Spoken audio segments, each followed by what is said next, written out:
Hi, my name is James R. Eads. I'm a Los Angeles-based artist. I create divination tools, and this is my unboxing of the Green Glyphs Collection. The Green Glyphs Collection is my biggest project I've ever created.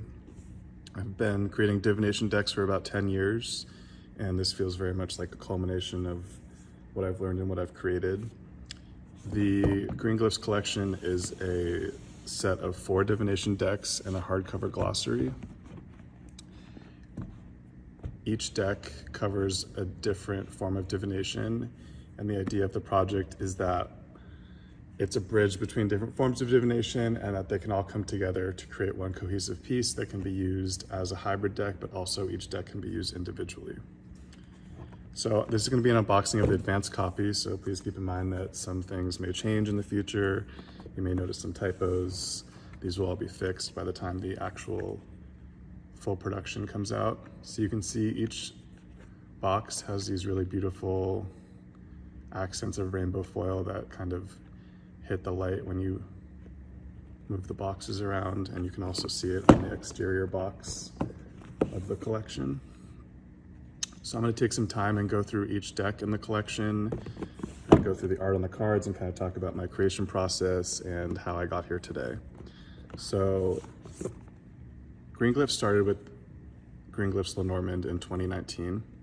This was a Kickstarter I launched, and it was the first time I ever created a divination deck outside of the world of tarot. And if you're familiar with tarot, that's one of the most common systems of divination, but there are also really several other beautiful systems that are in use, and Lenormand is one of those. So a little history on Lenormand. It was created back in around 1800, and it is a system of 36 symbols that deviate from tarot and are used to create something called the Grand Tableau, which is a reading that uses all 36 cards and offers a very in-depth look at either a month in time, a year in time, and it kind of gives the reader a really beautiful perspective on what to expect and also previous paths and subconscious desires. So this is the deck that started the whole collection, and when I first created it, I didn't have the intention of creating something that includes 4 different decks, and it sort of is something that I meditated on for a while, and the collection kind of grew as I was creating it. And after the Lenormand deck came the tarot deck, but let's start with Lenormand. So each deck has these really nice prismatic gold edges, and then the backs of each card have the glyphs on that you see throughout the deck. So the idea behind Green Glyphs is that there's a second underlying system of reading that you can kind of latch onto based off of the glyphs that I've created of each card, which is like a symbol that represents the card. And so you can see on the back of the card, all of the glyphs that show up in green are the ones that show up in the deck. And so this is also mirrored on the box. So all of the glyphs that are in rainbow or foil show up in the deck, and then all of these extra glyphs are either in other decks or just made up glyphs. And each deck, as I showed a minute ago, comes with a full color guidebook. The guidebooks go into the history of the form of divination, as well as how to use it, and also the meanings behind each card. So let me move this aside while we go on a little deep dive of Lenormand. The imagery in these cards is very striking and bold. It doesn't have a lot of immediate complexity, but that is hidden in the system of divination. Each card is color-coded depending on its presence. So cards that have a lot of yellow or gold, like the clover, are seen as fortunate and uplifting cards. So for example, clover stands for luck, small joy, small happenstance, kind of like the wind's changing in your favor. Whereas cards that are heavily orange are generally unfortunate cards. So clouds, for example, stands for uncertainty, confusion. But as you can see, like cards like the snake, for example, have less orange than some of the others, because this card can also be read in different aspects other than negatively. So as you can see on each of the cards, there's also the glyph next to the name of the card. So ship has a little picture of a ship. And so some of these glyphs are pictorial glyphs and very representative of the card, and others are sort of interpretations of the feeling or the card. And then you'll also notice that it has these inset pip cards on each of the cards. And this is to kind of offer a deeper level of understanding and a second way to read the deck. For example, cards that have black pips, so like clubs and spades, are considered negative or no's when you're asking a yes or no question, whereas cards that have red pips, like the hearts and the diamonds, are considered yes and positive. So you can already see that there's a lot of different layers to reading cards, just even from these simple images. So I'm going to put these aside and look at the next set of Lenormand cards.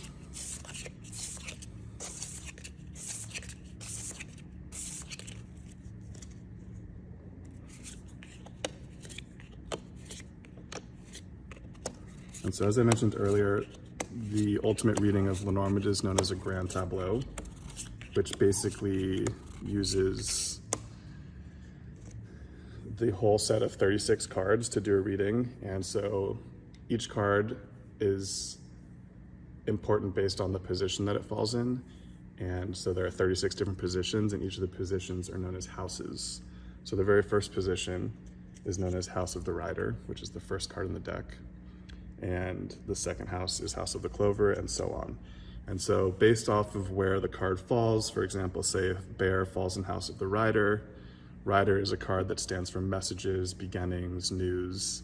And so this can indicate that, based off of the meaning of Bear, which is often known as a matriarchal card, but also a card of strength, it could mean that news is coming about your mother, a grandmother, or even something about strength and perseverance. And so you kind of see that as the cards fall into place in the grand tableau, they start to tell this really beautiful story. My mission in creating this Lenormand deck was to make it very simple and striking, and also updated to modern times, because I think that there can be a lot of issues with antiquated systems of divination. I think that the world has come very far since a lot of these systems were created. And so what I've done is create alternate versions of cards in this deck that you can kind of swap in and out based off of your own life or the person who's asking the questions.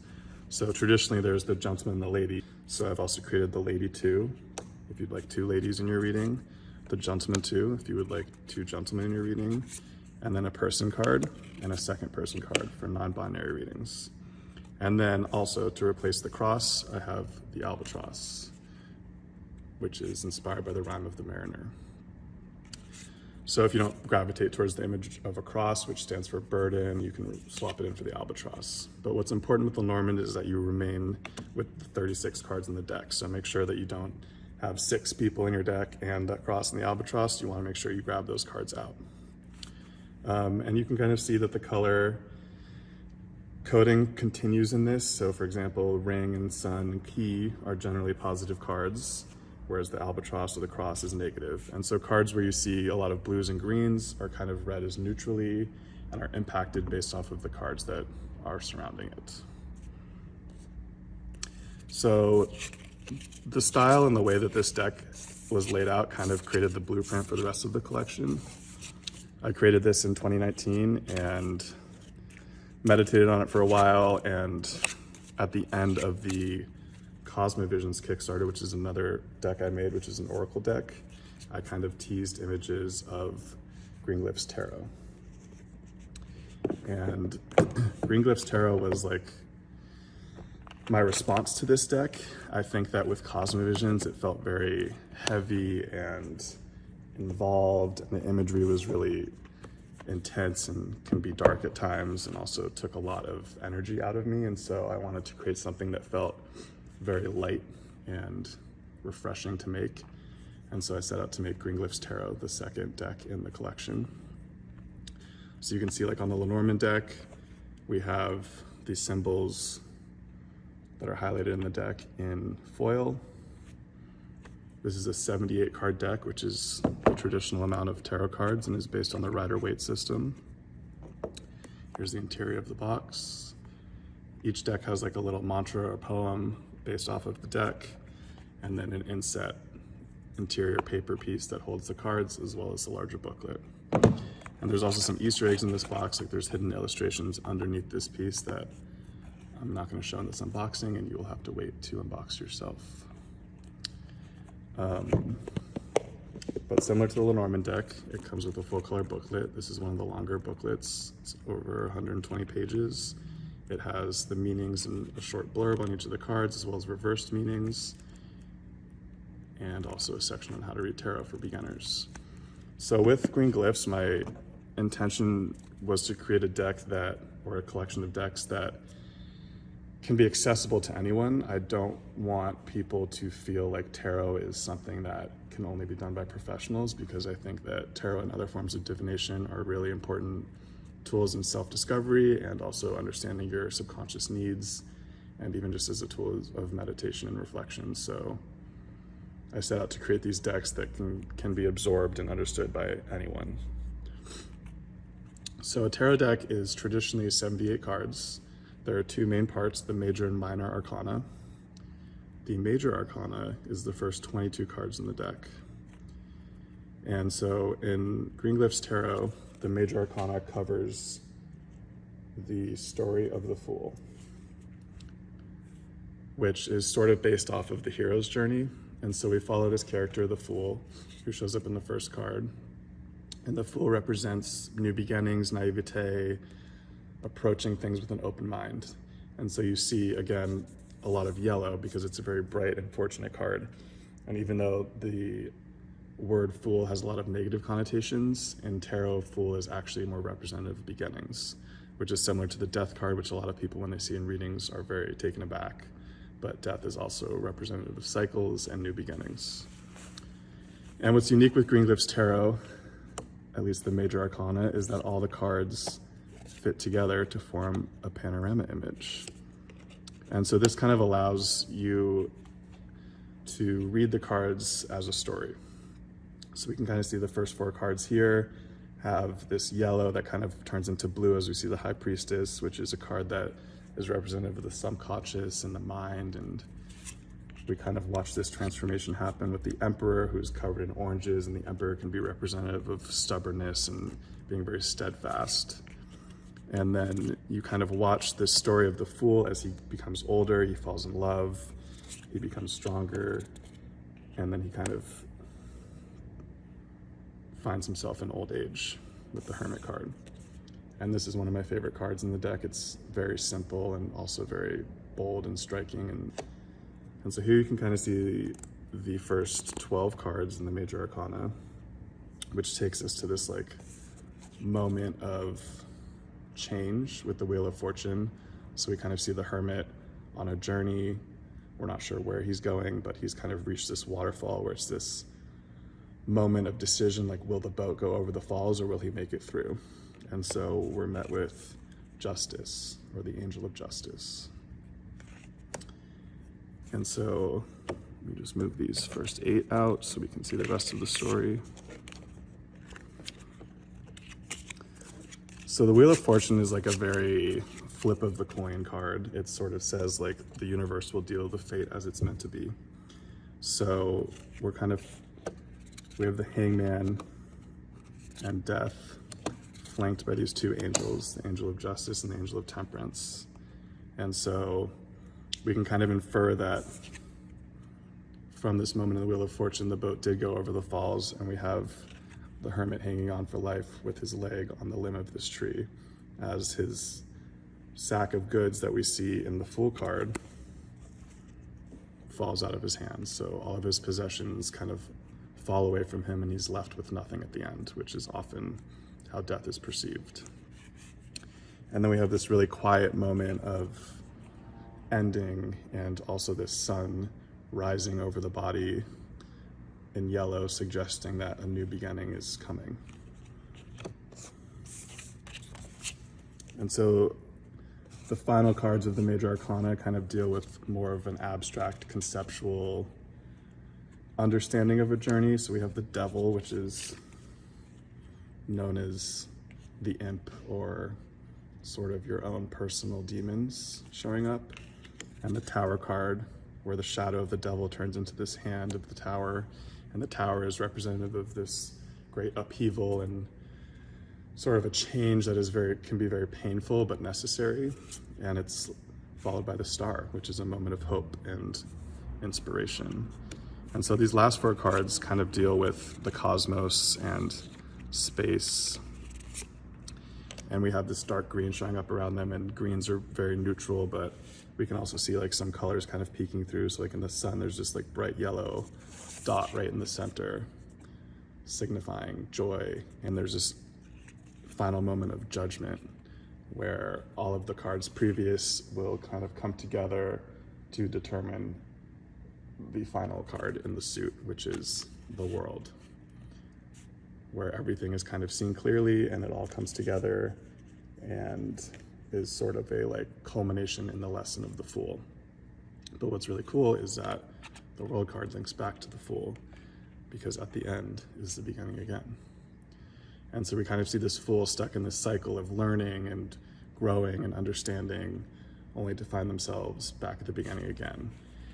And what can be misleading about beginnings is that we think that we've kind of gotten nowhere, and we're very saddened by what feels like lack of progress, but there's always hidden progress even when we feel like we're not moving forward. And that is the biggest lesson in the Fool. So now that we've kind of gone over the major arcana, I'm going to go through the different suits in the Green Glyphs Tarot deck. The minor arcana is split into 4 different suits. So we have the suit of wands, we have the suit of cups, we have the suit of swords, and we have the suit of stones. And stones is my main deviation from traditional tarot. I didn't really connect with pentacles in this deck, and I spent a long time trying to make the pentacle cards, and they just felt very forced. And so I kind of meditated on it and started drawing a lot of stones, and was really inspired by the earth-like qualities in stones that are also mirrored in pentacles. And so I threw out the idea of pentacles and created the suit of stones. But first, let's go through the suit of wands. Each of the 4 suits in Green Glyphs tells a story, like the major arcana does. And so this first suit, the suit of wands, tells the story of how humans found and lost magic.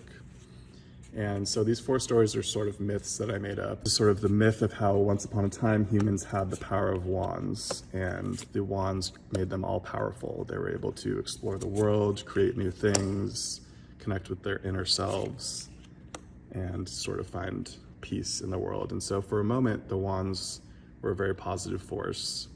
They allowed people to connect with each other, to connect with themselves, and everything seemed kind of hopeful. But then we have this moment that you can see reflected with the deep oranges of war, because the wands started to get used for evil.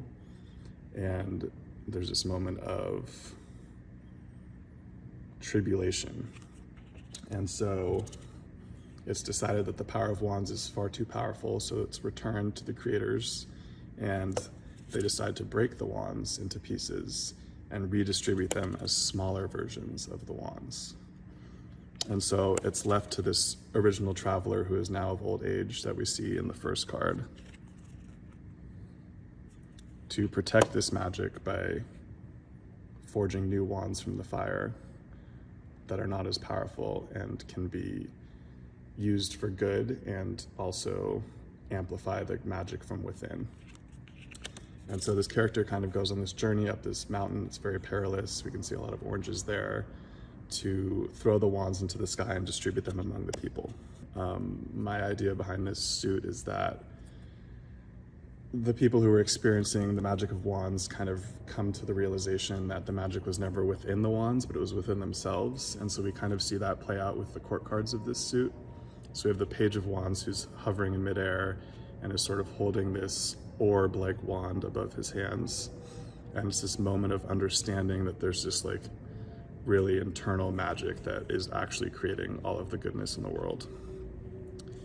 And It's followed by the Knight of Wands, which is sort of a card of a younger child, one who's kind of has the privilege of understanding the magic of wands and yet is very stubborn and uses this magic as like sort of a force for their own personal well-being.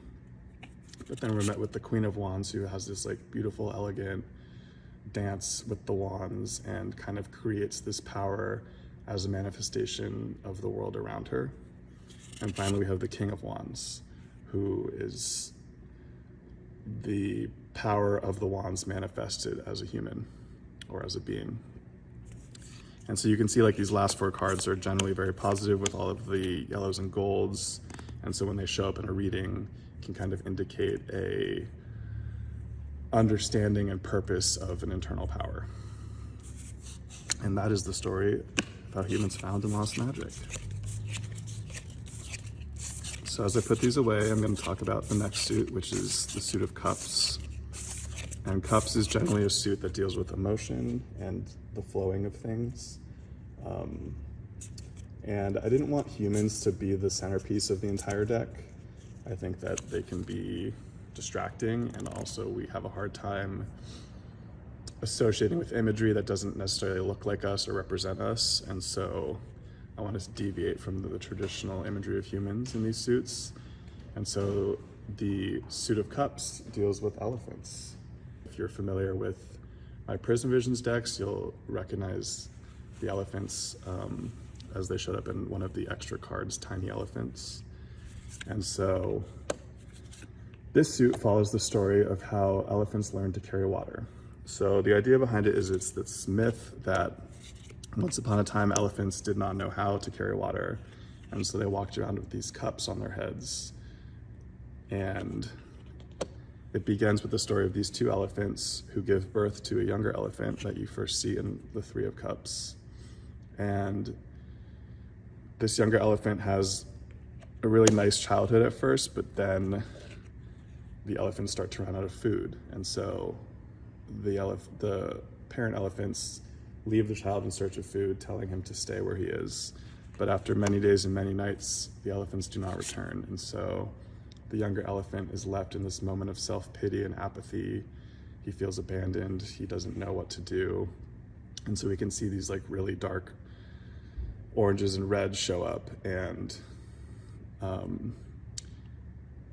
there's even this hint of yellow in the card, suggesting that not all is lost. And this is sort of a card about noticing the good that is still around you, even if bad things are happening. And then we have this moment of daydream with the elephants looking back and thinking about his past with his family, which sort of sparks his ability to press on. And so in the 7 of Cups, we see the first moment of the elephant sort of traversing the terrain in search of his parents, in search of sustenance and life. And then we again have a moment where the elephant is sort of lost in self-pity, laying down in this cave, watching the rain fill his cups, wondering if he'll ever see his parents again.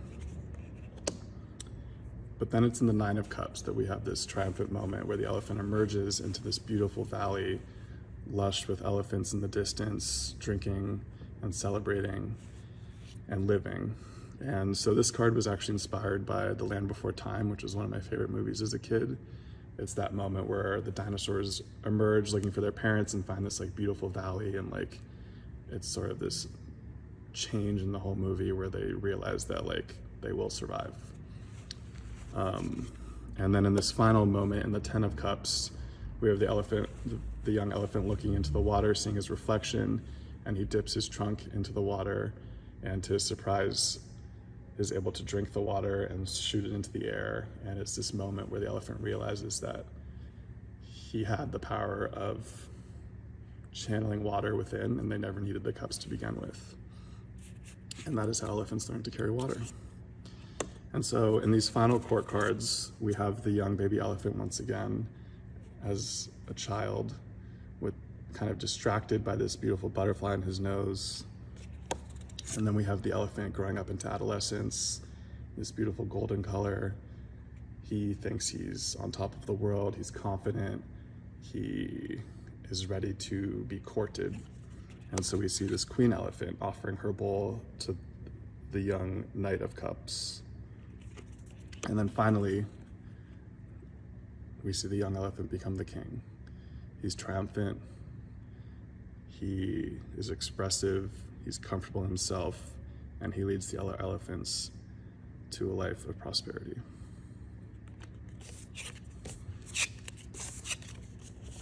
Our next suit is probably my favorite in the tarot deck.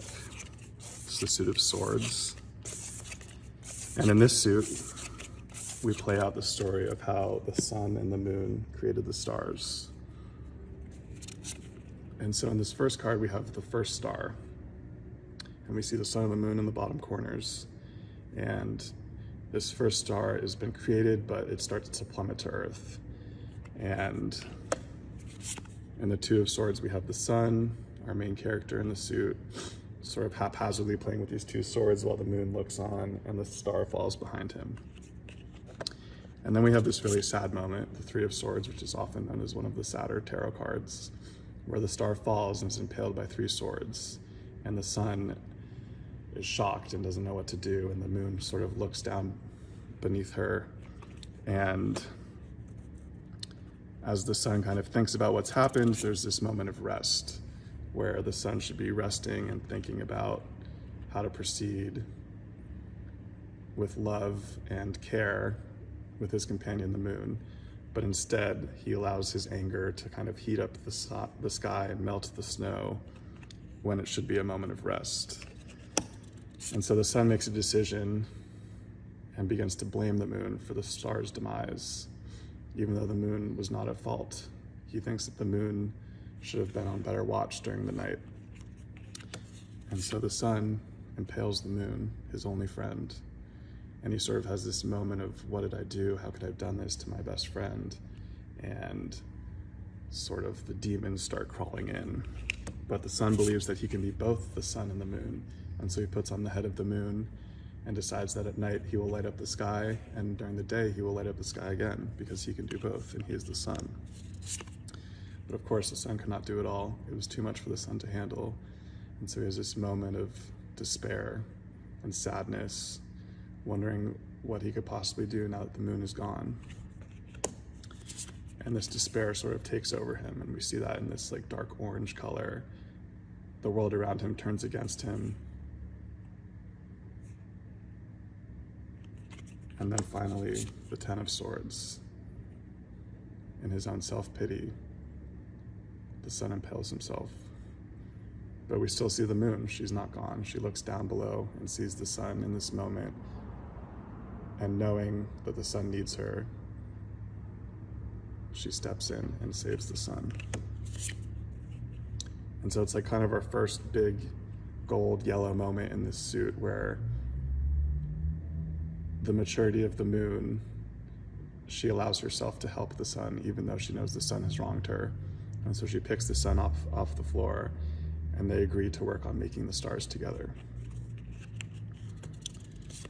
But still, the stubbornness of the sun perseveres, and while the moon is resting, he thinks, well, I owe it to the moon to create all these stars because it was my fault that all of this happened. And so he doesn't rest. He continues to make the stars, and while his power is strong, it is not as strong as the moon, who has rested and had the time to heal. And so we see the moon in the Queen of Swords as she's sort of floating through the sky effortlessly, creating stars upon stars upon stars.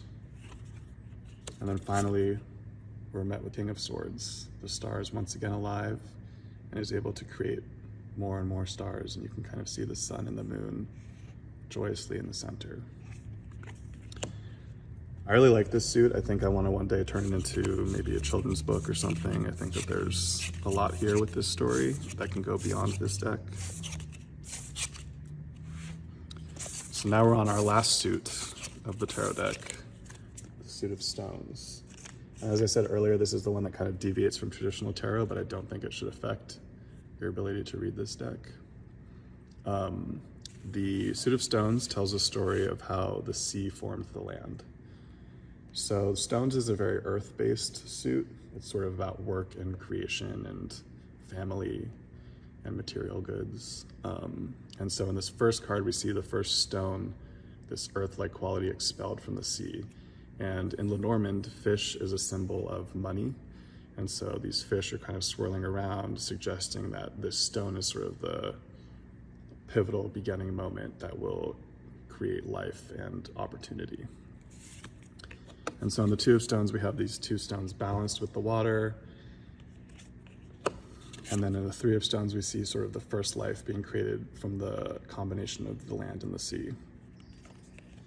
And then once again, we have this balance between the stones and the water. And there's this moment where the sea is unsure of what it's created, and it wants to take the stones back and put them hidden beneath the sea, because she's worried that if too much land is created, then the sea will shrink and she will no longer be the sea.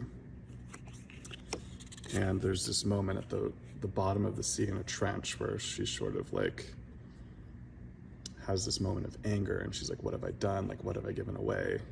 And so we kind of see this darkness in the suit show up here. But realizing that so much beautiful life has come from the creation of land, she sort of has this moment of understanding that what's good for the universe cannot be bad for her. And so then we see these hermit crabs, the first true form of life, start to emerge from underneath the stones. And more land is created, beautiful waterfalls, forests and trees that are full of birds and other animals. And then we have another moment of balance between the hermit crab and the stones and the sea, kind of a triumphant moment of the hard work that has created life. And then this moment of complete balance with the stones in this cairn. And we see like the alchemical symbols for earth and water in the background. And then there's this page of stones, which is sort of another triumphant moment of overcoming and getting to this vista of beauty. But we can also see that there's a lot of orange in this card, suggesting that this might be a moment of triumph, but challenges are still ahead. And then the three final court cards in this suit are sort of the beings that have been created from the marriage of the land and the sea. So we have this like coral-like creature and the Knight of Stones. We have like the Hermit Queen, and then the King of Stones. And this is a very like Miyazaki-inspired card, who's always been a big inspiration in my work. And then like the back of the Lenormand cards, these cards show all of the active glyphs in the deck in green.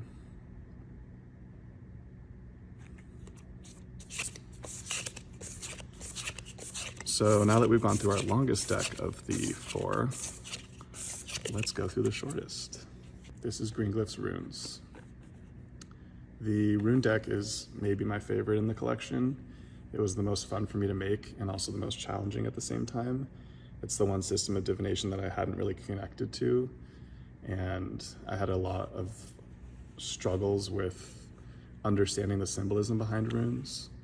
And so I set out to make these cards that had a visual image attached to the runic symbol, which has helped me a lot with understanding runes, and I hope that it will also influence others to try runes, because it's a really beautiful and abbreviated system of divination.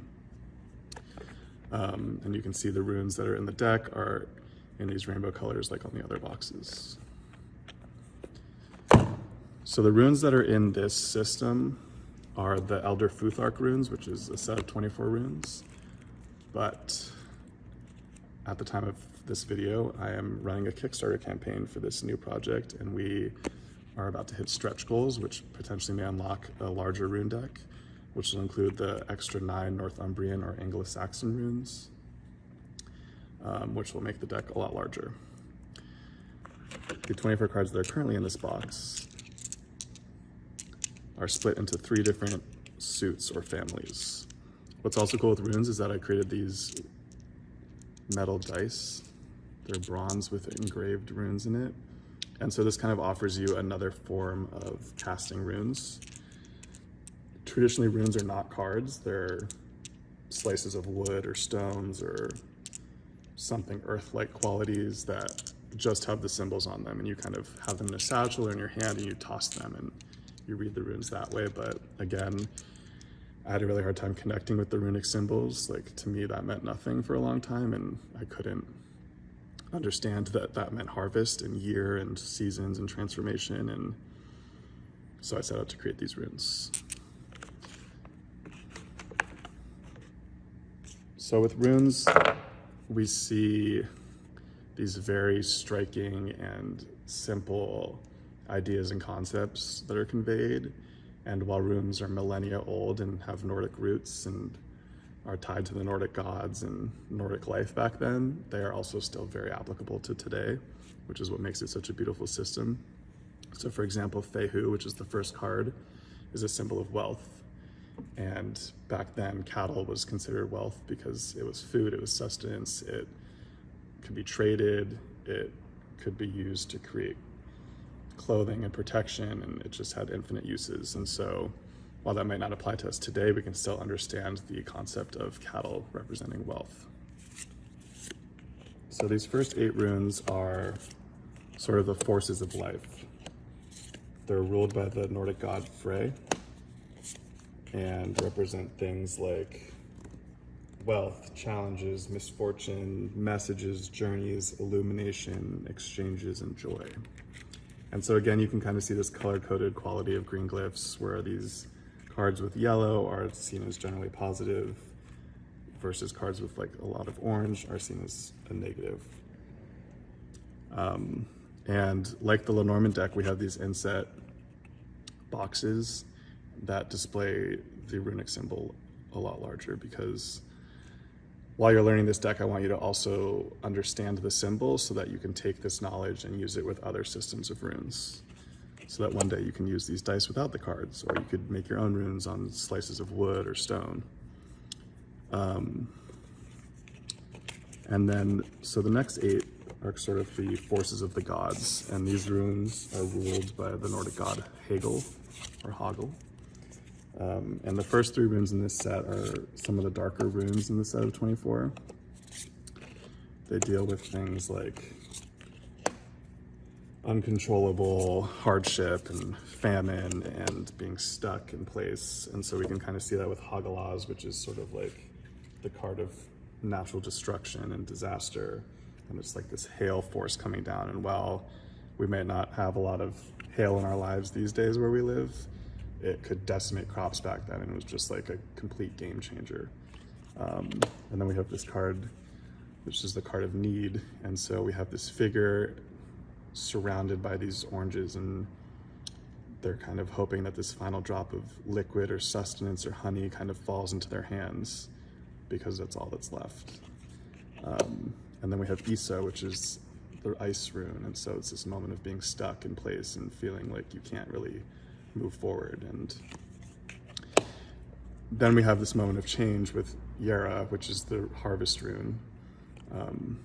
And this is sort of a rune of seasons. So we kind of have, we can read the color here on its own as like these golds and yellows come first, and it's sort of like harvesting the crop that you've worked so long on.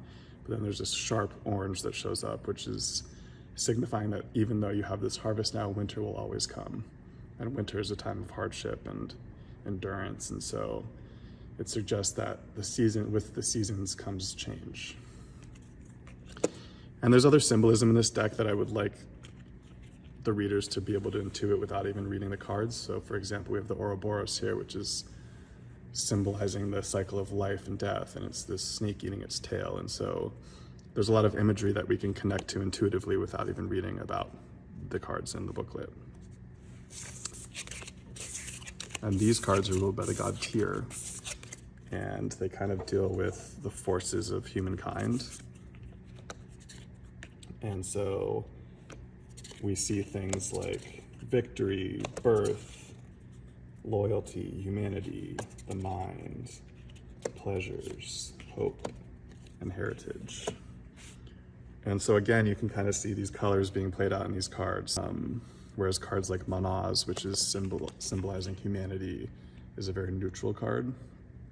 We only see the greens in this card, and that kind of allows the reader to intuit the card based off of the cards around it. So if it's surrounded by cards that have a lot of positive qualities and colors, you can imply that mankind or humans are partaking in a positive aspect of this reading. And then the cards end with Othala, which is a card about heritage and origin and what is kind of inherited in this life that you have no control over. So you can kind of see, even in the tree, that there's these like golds and oranges mixed together, because we all inherit things that are both positive and negative that we come into this life with. So it's sort of this unavoidable fate of humankind. And it goes back to the idea that just because there's bad does not mean that there's also good. I think because this system is so abbreviated, each card speaks very loudly, and I think that that's really unique and intriguing. And so finally, we're going to go over the Green Glyphs Oracle deck before we look at the glossary and the hardcover book. And the Green Glyphs Oracle is a system of 50 cards that are made up. So if you're unfamiliar with an Oracle decks are generally anything that deviates from a traditional system of divination. So tarot, runes, Lenormand, I Ching, Ifa, geomancy, those are all traditional systems of divination. But an Oracle deck is made up, and just because it's made up doesn't mean that it's not as poignant. I'm very well known for my Cosmovisions Oracle, which is the first Oracle deck I kind of made. And that deck I based off of the tarot deck, so it has 78 cards as well, and it's sort of like a mirror to tarot. And I've had a lot of feedback and people really connect with that deck, even though the cards are not from a traditional system. And so I kind of set out to do a similar thing here, but make it even more intuitive on the reader so that you can kind of intuit readings without even knowing about the cards to begin with. So again, we have the symbols on this box in rainbow that show up in the deck. And what's cool about this deck is that it has foil accents on the front of the cards.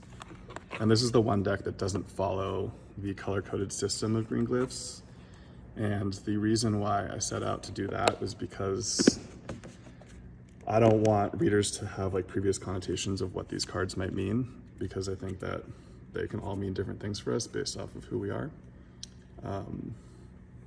And so it kind of creates this blank slate for the reader to choose what the cards mean. And I think that these cards also can make a really cool combination and show up in other decks in Green Glyphs, which is what another unique aspect of this collection is that all the decks can be used in tandem. You can shuffle them all together. You can use parts of certain decks and parts of another deck. There's no real rules. And I think that once you're comfortable doing cartomancy and divination, you'll find that there's a lot more leeway with like how you can approach. And so I kind of use this rainbow foil to create these really simple accents on the deck that are striking and kind of like draw your attention in.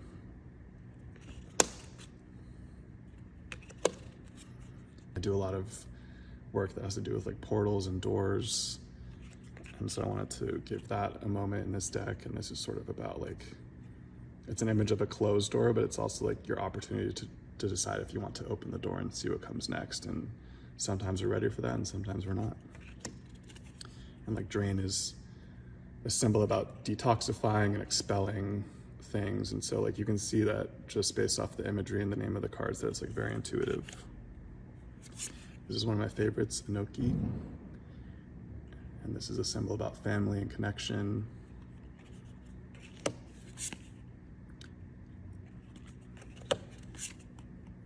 Feather is about lightness.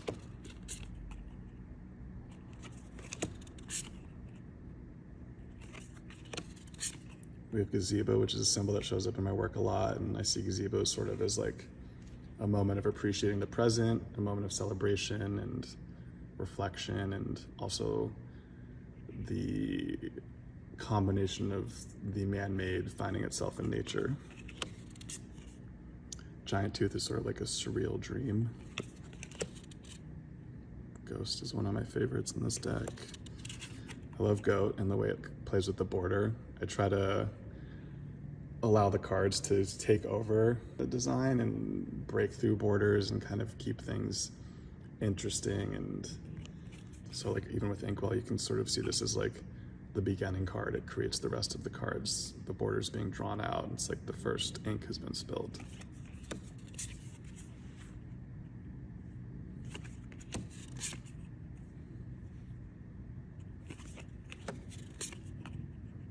Mantis for a moment of calm and reflection, and mantle about things that we've left on the shelf that we've forgotten about. Mites stands for worries and anxiety and itchiness. The cards that have like a lot of foil are really striking and just kind of create these really beautiful moments in the deck. There's a lot of birds in this deck. I have always been really drawn towards birds. I have a lot of prints and images that have birds in them. The Cosmic Visions Oracle starts with 5 alchemical birds, and so there's just something magical about birds that I really enjoy. Pig is a lot of fun. It's just about the messiness and the joys of kind of like getting dirty. Playing cards, this is kind of a meta card, looks in on itself. And so this Oracle deck can kind of be read by anyone and in any format that you like. There's not a lot of rules with this Oracle. You can read it like a tarot deck, you can read it like a rune deck, you can try it like a Lenormand deck, you can shuffle it in with other decks, you can be alone. It's very versatile. I think it's great for like really light daily readings. You can pull 3 cards in the beginning of the day of sort of symbols to look out for or themes of your day.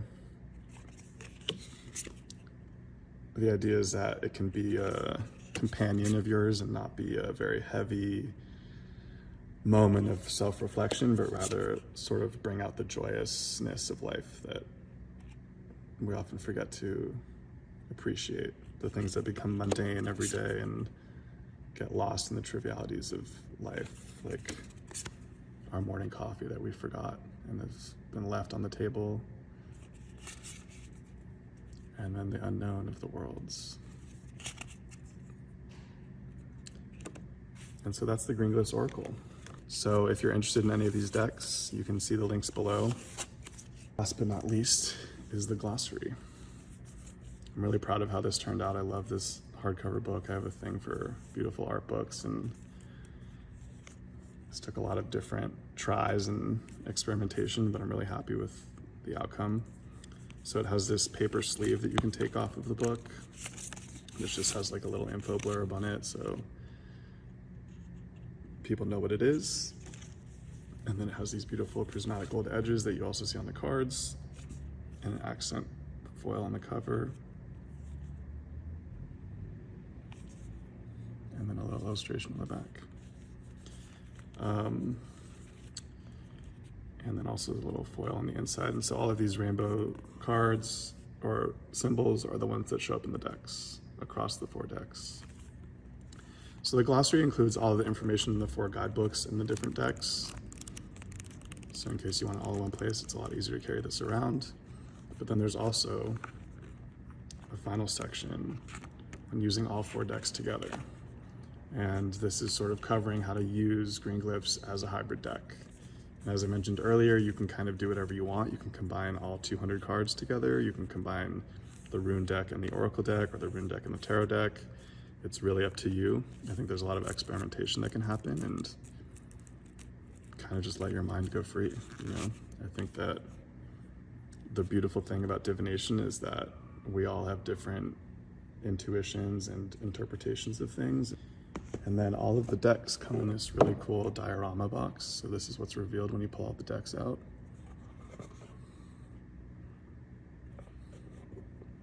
And this kind of takes some of the characters from the different decks. You can see the Ouroboros and the Queen up in the sky and the willow tree.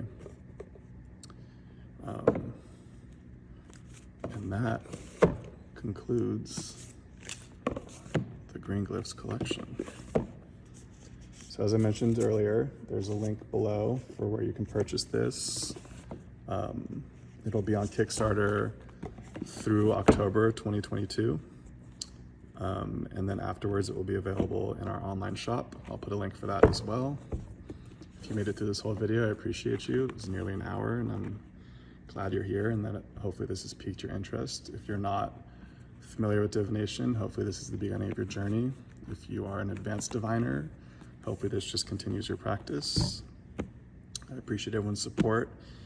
It really means the world to hear how much people connect with the things that I spend years making, and to know that it can impact people's understandings of the world just means everything to me. So thank you again, I appreciate you. See you for our next unboxing.